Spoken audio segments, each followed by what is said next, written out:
Saya Ifik Arifin. Dan saya Eko Indrajit. Kita berada di Techniques by Inixindo.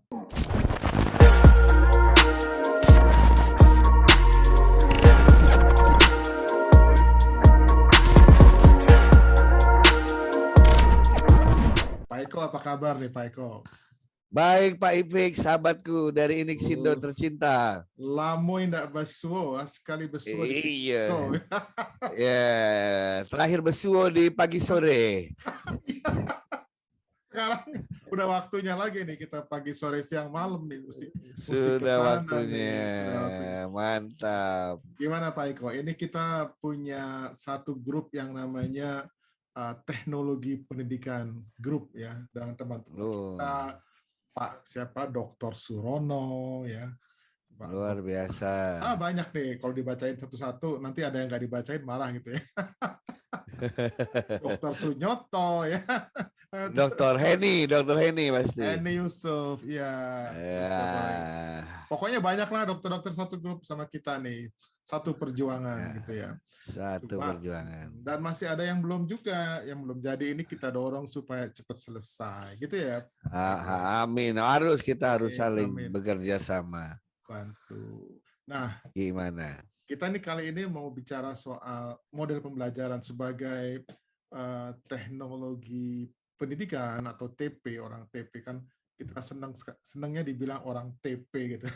Orang-orang yang berorientasi ke teknologi pendidikan. Walaupun Prof. Eko sendiri dokternya kayaknya banyak banget ya. Dokter. Kayaknya mau dapat lagi satu lagi nih. Kurang kerjaan memang hidup saya. Nikmat sekali ya kerjaannya seperti ini. Itu nikmat tuh berkah. Kalau masternya udah selesai banyak, udah ngapain lagi? Udah sekarang dokternya lagi diperbanyak ya. Banyak yang iri loh Pak Eko, banyak yang iri. Ya, ada satu kalau iri ya ambil dokter gitu aja. Oh iya. Yeah. Dan selain itu kita kan main musik juga gitu ya untuk itu. Dokter jadi berpikir dokter musik nih, dokter musik ya. Itu belum ada tuh. Dokter musik ya. Dokter musik. Gitu. Kemudian kita kan teman-teman kita juga para banditos tuh, Pak Budi Raharjo, Pak Hamam Riza gitu ya. Di mana kita bisa ngambil ya?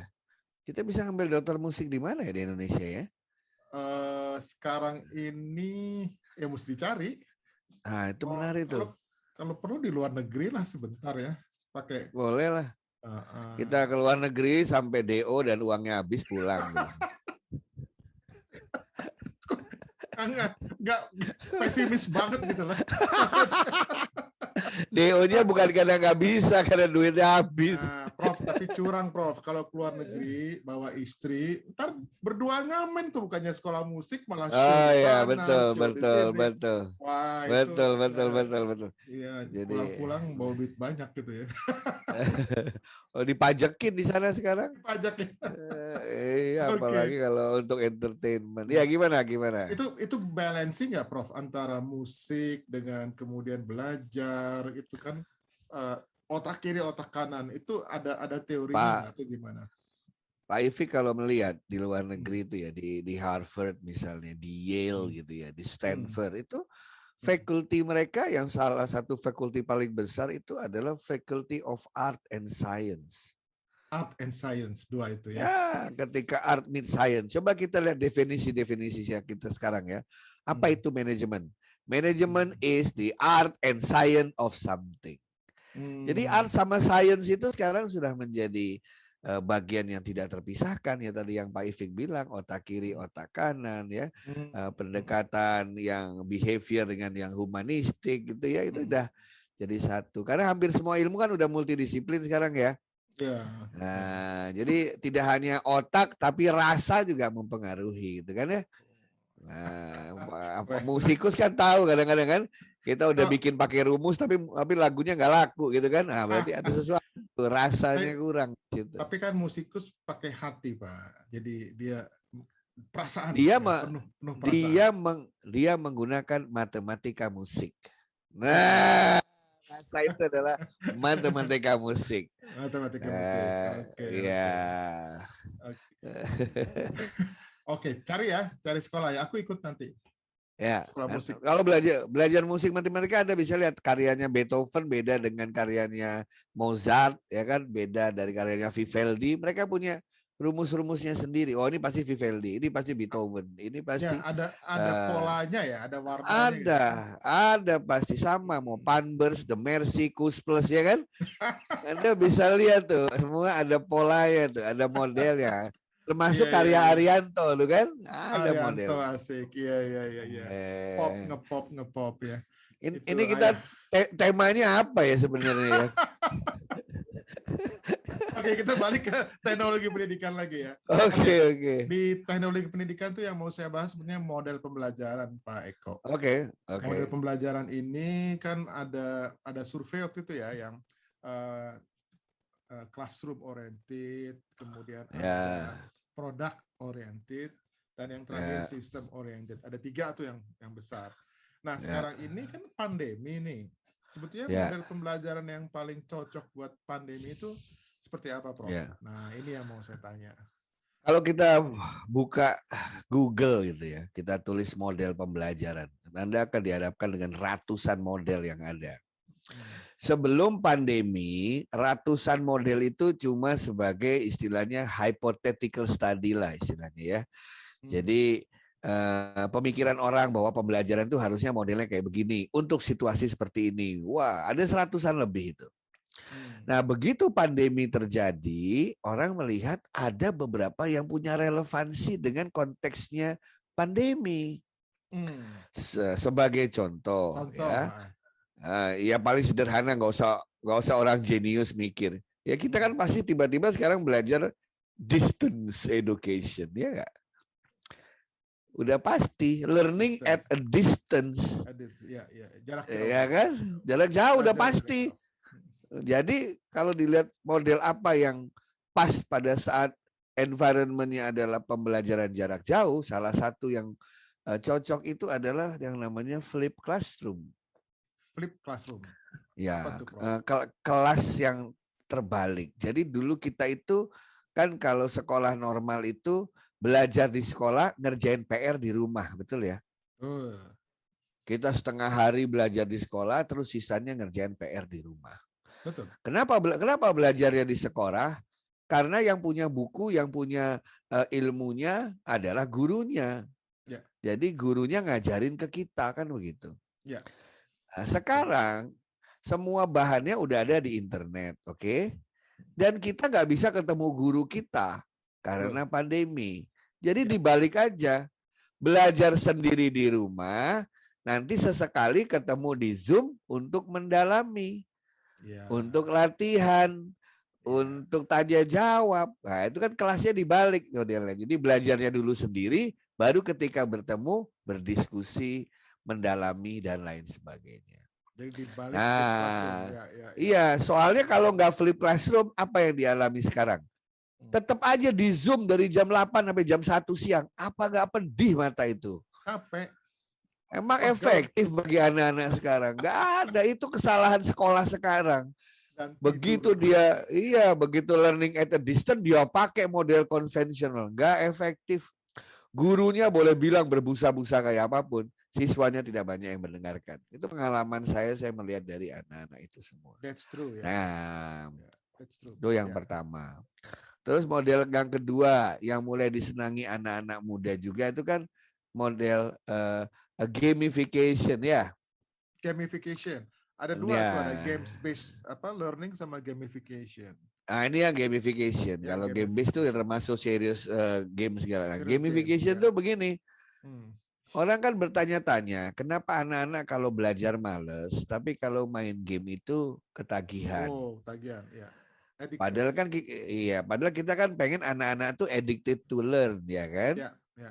Nah, akhirnya gampang aja kita lihat di game itu ada apa sih? Apa yang membuat anak-anak ketagihan di game? Ternyata yang membuat ketagihan di game itu ada levelingnya kecil-kecil. Ya kan? Leveling. Level main game apapun Ya. Pak Ifik pasti level 1 lewat ya kan? Iya.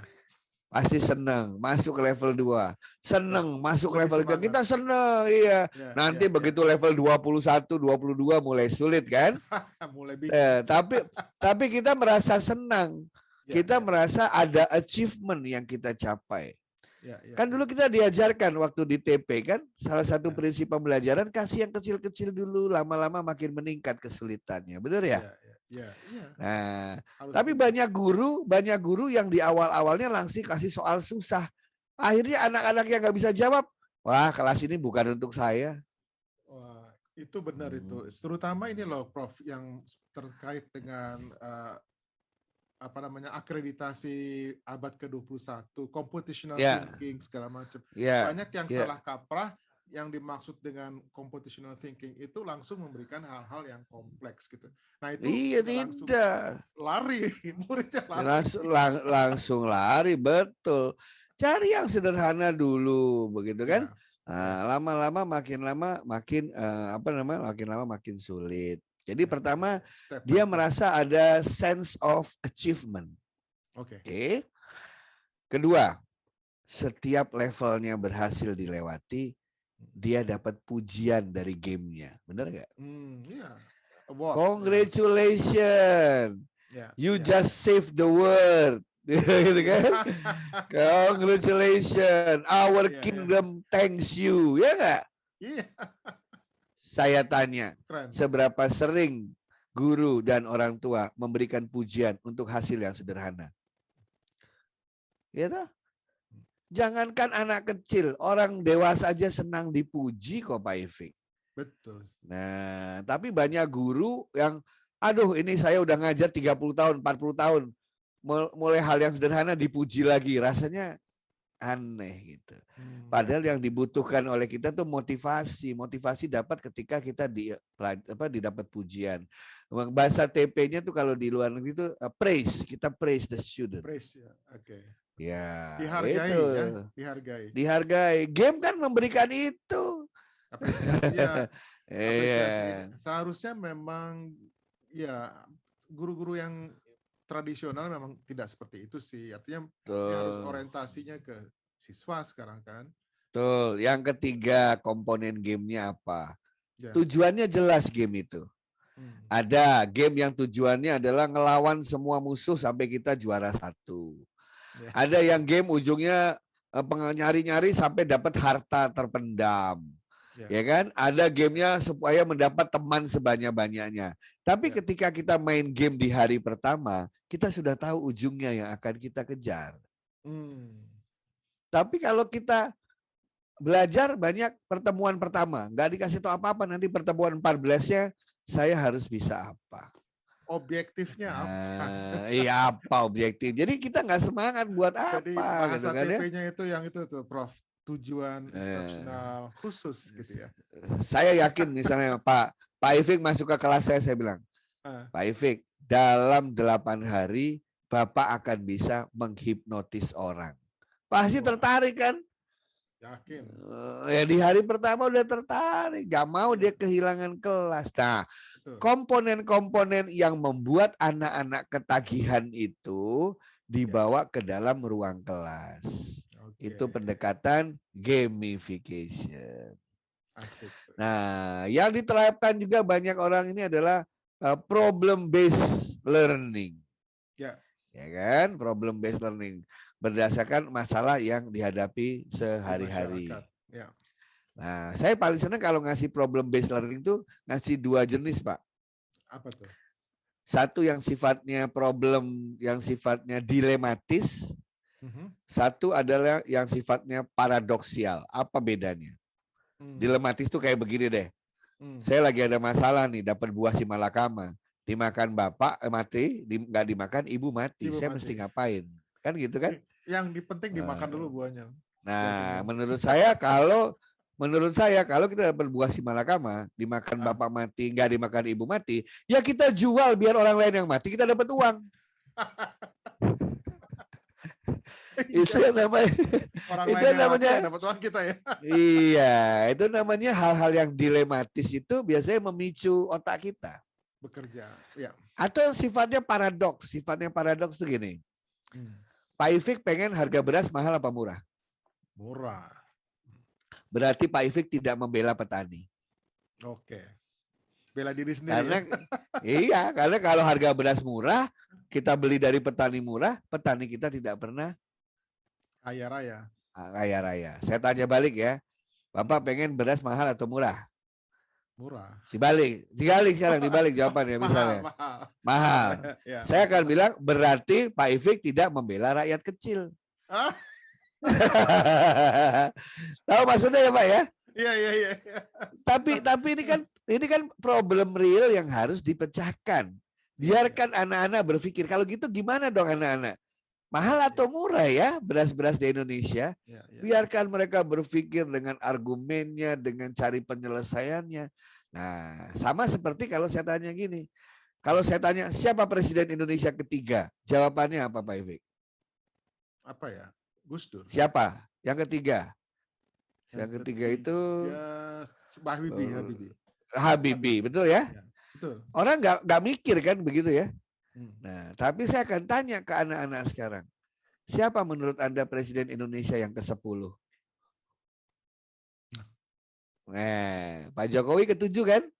Iya. Saya nanya kira-kira yang ke-10 siapa ya? Pasti jawabannya macam-macam kan Pak Ifik ya?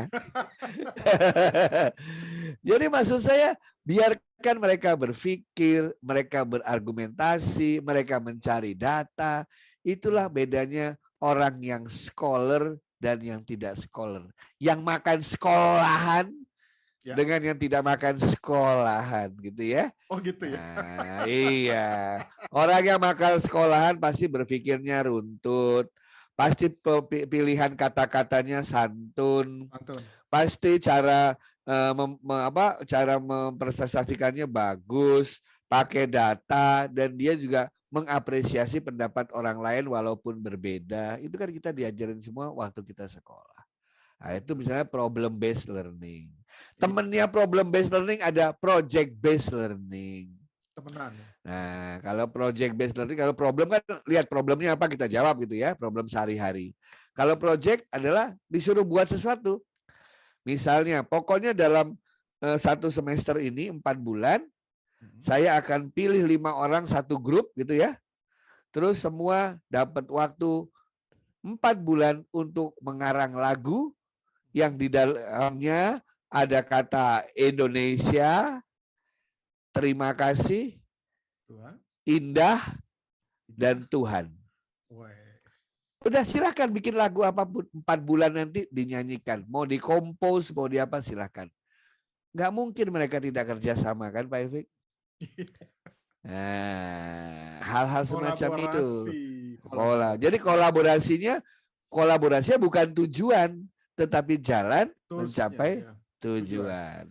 Nah, gitu bro. Itu anak-anak senang di rumah, jadinya asik anak-anak di rumah ya kan? Project gitu. Ya, project based. Itu project based learning. Ada lagi inquiry based learning. Nah, ini apa lagi? Inquiry based learning itu paling gampang adalah selalu dipertanyakan why sampai nemu ujungnya. Kenapa?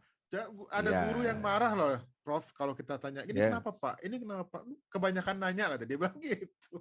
Nah, balikin lagi. Kenapa ibu gampang marah gitu kan?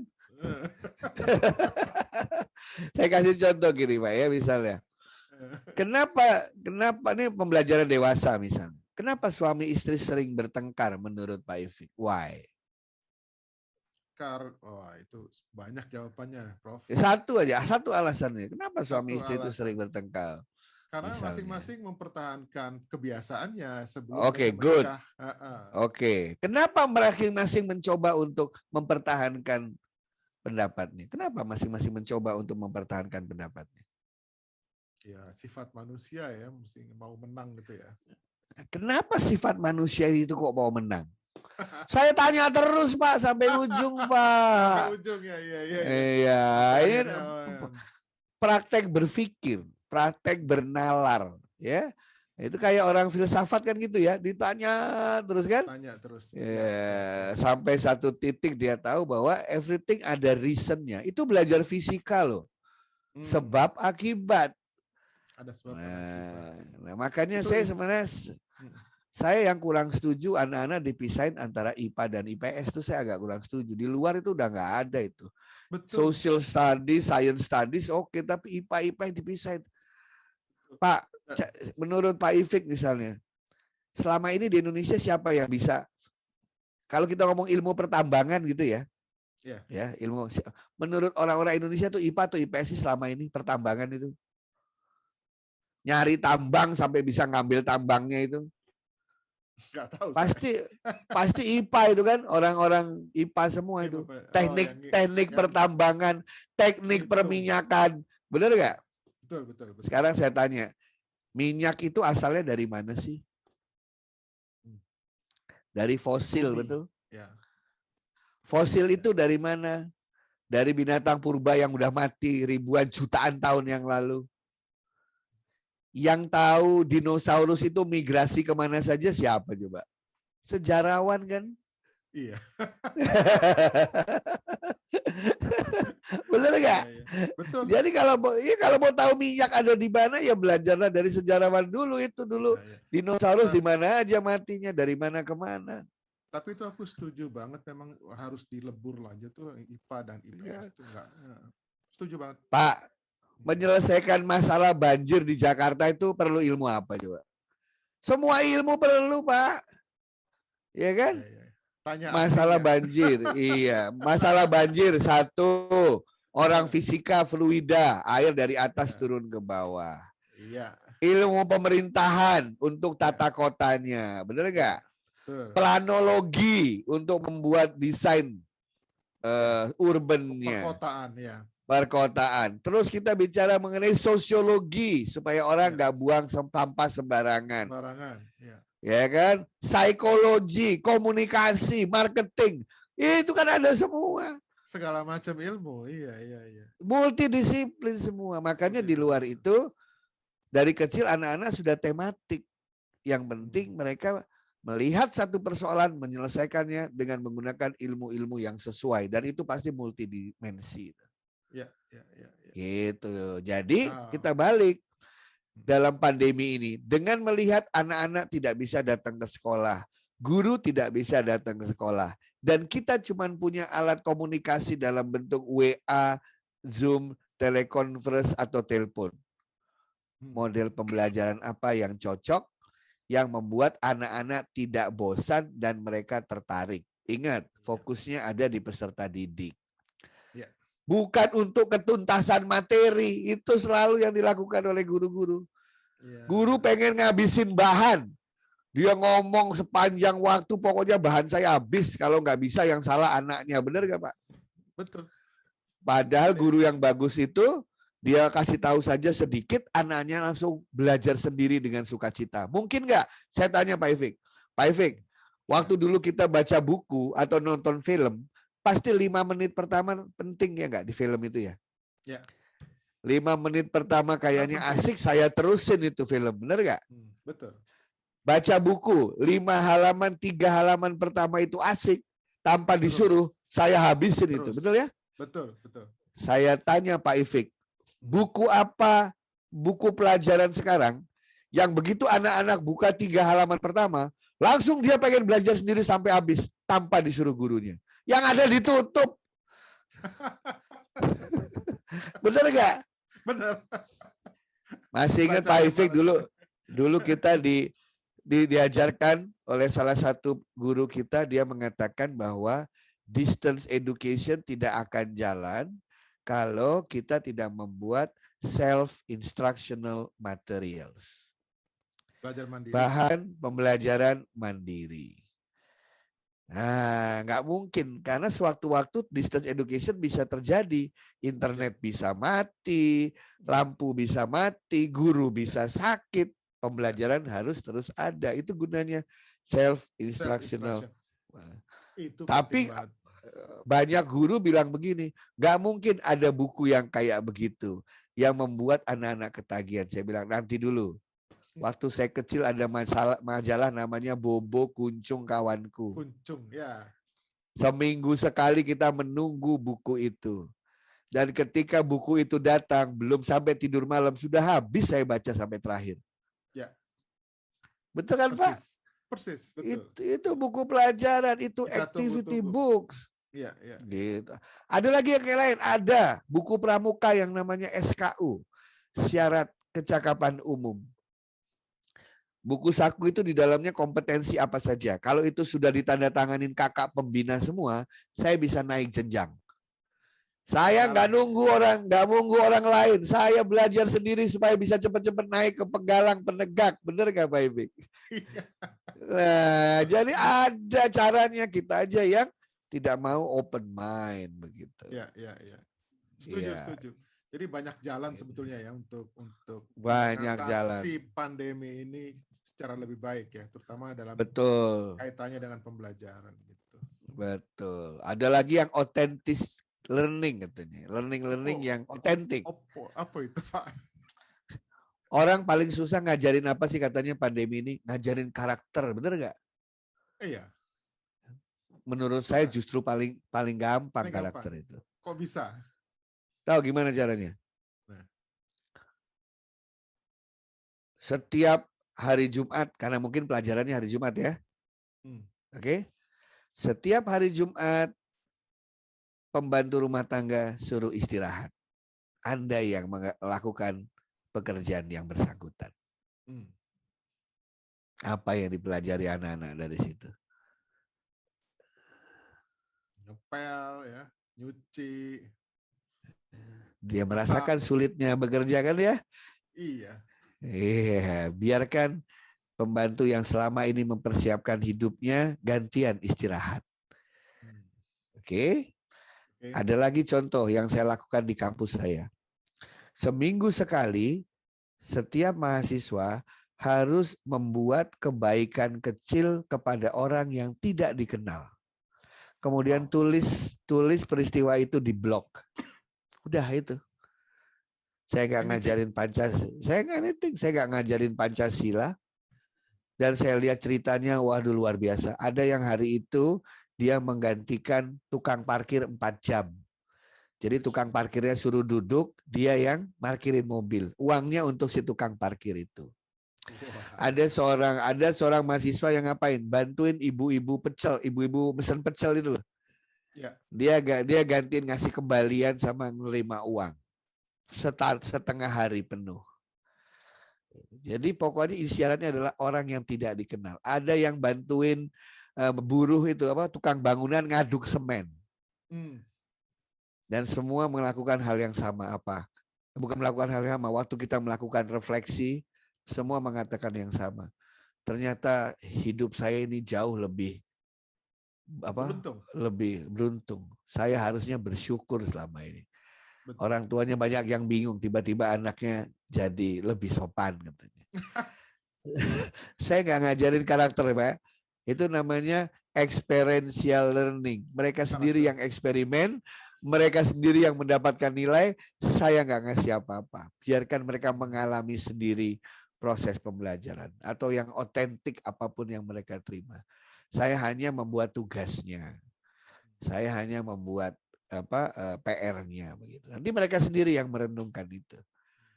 Nah, seperti itu contohnya. Oke, Prof, kita udah cukup lama kayaknya ya. Sebenarnya masih banyak lagi ya. Ada lagi. Kayak udah bosan sama saya kayaknya. Kayaknya kalau tamunya dibatasi 30 ini kan waktu oleh kirain kalau kayaknya yang cewek lebih lama kalau itu tamunya cewek. nyanyi. Siapa Ifik? Kita bikin ini yuk sama teman-teman juga rame-rame gitu ya. Boleh Pak Ifik. Biar terjadi inilah saling memberi ilmu lah gitu ya. Prof. Ya, jadi, boleh monggo. Saling berbagi. Iya. Teman kita sakti gitu kan. Oh sakti semua. Sakti. Kalau nggak sakti kita nggak selesai ya. Itu dia. Ternyata mengasihkan ya belajar ilmu pendidikan. Asik. Ya. Wah enak banget. Jadi dan anehnya saya kan udah puluhan tahun ngajar juga ya. Tapi Ya. baru sadar gitu setelah belajar gitu, oh sadar rupanya ada Jangan kan, teorinya. jangan Pak Ifik, saya juga belajar gitu kan. Begitu, oh begitu ya. Lebih menghormati manusia kita jadi kan. Iya. Jadi Lebih memang memahami anak. itu benar. Tapi memang kita selama ini sering melupakan teori. Sekarang gini loh, Pak Eko, di pelatihan-pelatihan ya, banyak orang-orang yang kalau dia udah bisa, dia akan jadi pelatih, jadi guru. Itu kan nggak benar sebetulnya. Iya, nggak benar ya. Nggak benar. Jadi mungkin temporer kalau nggak ada nggak ada siapa-siapa lagi, oke. Tapi kebanyakan orang yang mengajar karena dia kebetulan bisa, itu sebetulnya baru satu bagian dari apa yang diajar di pedagogi kita ini kan. Iya, betul. Jadi memang ya itulah, tambah banyak pelatih ya, tambah sadar gitu. Pelatih itu banyak saya tanya juga. Kita boleh mengklaim bahwa kita sudah mengajarkan semua dengan baik. Ya. Tapi at the end of the day, yang tahu mereka mendapatkan sesuatu apa tidak, kan peserta didiknya, bukan kita. Iya. Kalau dia bilang saya nggak dapat apa-apa, ya sudah, itulah yang benar, dia nggak dapat apa-apa. Ya. Jadi setuju banget. Jadi yang dapat apa-apanya itu yang harus disadari oleh si gurunya dulu ya. Jadi kamu sama saya selama 3 jam ini mau dapat apa gitu kan? Betul. Nah, untuk memastikan mereka dapat sesuatu, kita minta umpan balik, ya enggak? Ya. Kita minta umpan baliknya paling terakhir begitu bubar udah kelasnya. Ya. Isinya ketidakpuasan gitu ya. Padahal setiap kali ketemu kan kita bisa umpan balik gitu kan ya. Anytime sebetulnya. Dan dari behavior juga udah tahu gitu ya. Kayak orang pacaran ya. Kita pacaran kan takut banget pacar kita pergi ke orang lain nggak sama kita lagi kan. Kan selalu kita minta umpan balik. Ya, gimana kamu sayang nggak sih sama aku? Kamu gimana? Gitu. Kita ketakutan kalau sampai mereka tidak lagi suka sama kita. Setiap ketemu kita tanya dikit-dikit, ya sama. Kita pacaran sama peserta didik. Kalau nggak game over. Lah gitu teman-teman. Sip. Oke deh. Semoga Pak Ifik, nanti kalau sekali lagi ketemu, saya pengen sharing mengenai satu hal. Apa itu? Bagaimana menjalin engagement dalam online. Nah, kita cari jadwalnya ya, Prof ya. Ya, sip. Ditunggu ya. Kita selesai hari ini, kita salam kompeten bersama-sama ya. Salam kompeten ya. 1, 2, 3. Salam kompeten.